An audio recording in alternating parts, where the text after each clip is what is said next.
G'day, Andrew Murray here from the Apartment Specialists, talking about how different apartments attract different types of tenants and how that is actually very, very important when you're looking at buying an apartment. Now, a lot of people, you might be thinking, okay, I'm an owner-occupier. Well, that doesn't matter to me because I'm not going to be renting it. Well, it actually is just as important, if not more important, because you're actually predicting who your neighbours are going to be. And you don't want to be having students next door, for example. So basically, when looking at an apartment, you can get an idea of what kind of people are living in that complex. And some of the reasons why this is so important is because the different types of tenants will give you different kinds of, I suppose, either issues or advantages. For example, vacancy rates.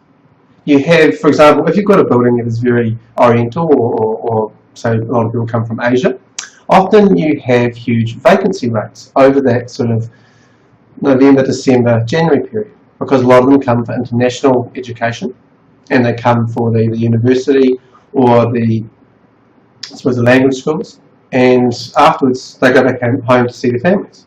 And so it's often very hard to rent those apartments in that sort of December, January period, which means your apartment can be left vacant for long periods. Another one, for example, is tenants not paying their rent. If you're in the complex, say, that has 300, 400 apartments and say they're, for example, below 40 square metres, 2 bedrooms, the tenants are generally going to be in a lower demographic, and so are more likely to have issues with money or simply just skip town and leave damage and unpaid rent with them.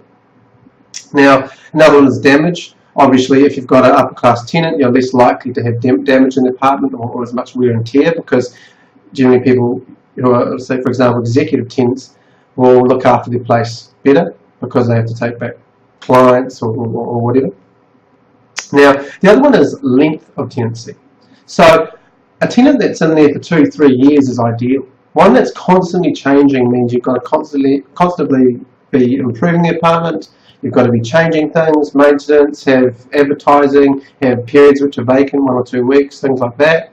So if you've got a larger apartment that suits a family in a good location, that's an example of one that is ideal compared to, say, students which are only going to be there for the length of the university year.